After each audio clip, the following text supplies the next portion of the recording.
ને મિત્રો હેડ ક્લાર્ક 2017 એટલે કે 30/4 જે આ પેપર હતું એની અંદર એક વધુ સરસ મજાનો પ્રશ્ન 4.8 મીટર લાંબા અને 3.52 મીટર પહોળાઈ ધરાવતું ભોંયતળિયું એટલે કે આવું એક ભોંયતળિયું છે એની અંદર પહોળાઈ છે 3.52 અને 4.8 મીટર.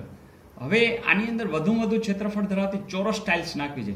હવે ચોરસ ટાઇલ્સ નાખવી છે એટલે આપણે આ રીતે ખબર નહીં કેટલી જોશે એવું તમારે કીધું છે, પણ આ લંબાઈ આપી નથી મિત્રો, કોઈ સ્પેસ રહેતી નથી. તો આવી એક વાત હોય ને ત્યારે એક તો સિમ્પ્લિફાઈ એ કરી નાખીએ કે આ મીટરમાં નહીં જામે, આપણે સેન્ટીમીટર કરી નાખશું.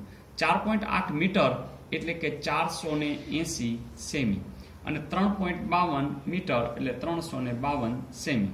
ઓકે, હવે બસ સાવ સહેલું છો. જોજો 480 છે, 352 છે. તમે આનો ગુસ્સા લ્યો. ગુસ્સા તમને ખબર છે બંનેમાં ચાલે એવું જ આપણે લેવાનું છે. એટલે ચાલો કંઈ નથી ફાવતું તો 2 તો ચાલુ કરો. 2 દુ 4, 4 દુ 8, 0. આના અડધા જુઓ છે. 2 એકુ 2, 7 દુ 14, 6 દુ 12. ચાલો હજી 2 ચાલશે. 1 2 0, 8 દુ 16, 8 દુ 16. હજી 2 ચાલશે. 6 દુ 12, 0, 44. હજી 2 ચાલશે.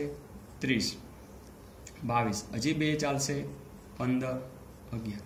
મિત્રો એકચ્યુઅલી એવું કરાય કે આ તમારે આનો ગુણાકાર કરો, બરાબર, પછી આના વડે ભાગો, એને નંબર 1 કયો, આને પણ આટલા વડે ભાગો. 2 દુ 4 દુ 8 દુ 16 દુ 32 વડે ભાગો અને એ જે જવાબ આવે એ તમને ખબર પડે કે આ બાજુ કેટલી ટાઇલ્સ આવશે, આ બાજુ કેટલી ટાઇલ્સ આવશે, પછી એનો ગુણાકાર કરો. એવું કંઈ ન કરવું હોય તો તમે સાવ સિમ્પ્લિફાય જે તમને છેલ્લે જે વૈધા છે એનો ગુણાકાર કરી નાખો, કામ પૂરું.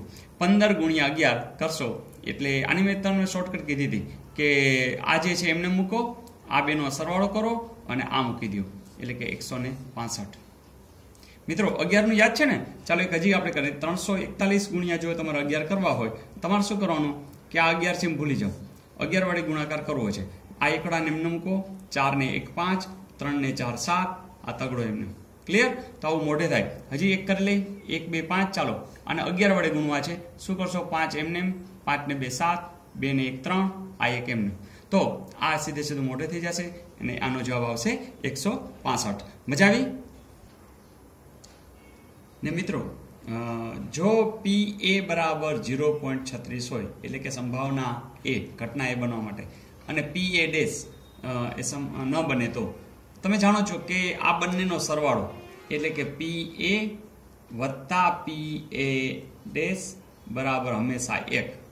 એનો અર્થ કે તમે જો અહીંયા 0.36 આપ્યા હોય તો એને બાજુ લઈ જાઓ એટલે તમને આની કિંમત મળી જાય. એટલે કે 1 ઓછા 0.36 તરત તમે જવાબ લઈ આવશો કે 1.00 માંથી જો 0.36 બાદ કરવામાં આવે તો અહીંયા 10 કુલ્યો છો, અહીંયા 4, પછી અહીંયા 9 આવશે તો 9 માં 3 જાય તો 6, અહીંયા 0 માં 0 તો 0.64 એવું આવતું હશે જ. ઓકે, ને એક આ ત્રીજો સમ, જો x/3 બરાબર 16/y બરાબર 4 હોય તો x વત્તા y ની કિંમત શોધવાની છે. મિત્રો તમને ખબર છે કે અહીંયા અચળાંક આપ્યો છે, આ ત્રણેય વસ્તુ સરખી છે એટલે કે તમે આને અને આને પણ ડાયરેક્ટ સરખાવી શકો. જેવા તમે એને સરખાવશો એટલે x ની વેલ્યુ મળી ગઈ. આ 3 છે, આ બાજુ ભાગાકારમાં છે, આ બાજુ જશે એટલે કે ગુણાકારમાં થશે એટલે કે 4 તેરીને 12. એ જ રીતે આને આ સરખા જ છે તો માત્ર એટલાને જ તમે સરખાવશો એટલે ઓટોમેટિક y ની કિંમત મળશે. y ને આ બાજુ લઈ જાય, 4 ને આ બાજુ લઈ આવી, 16/4 બરાબર y, ચોકે ચોકે 16. તો મિત્રો હવે તમે y ની કિંમત જાણો છો, હવે તમે x ની કિંમત જાણો છો.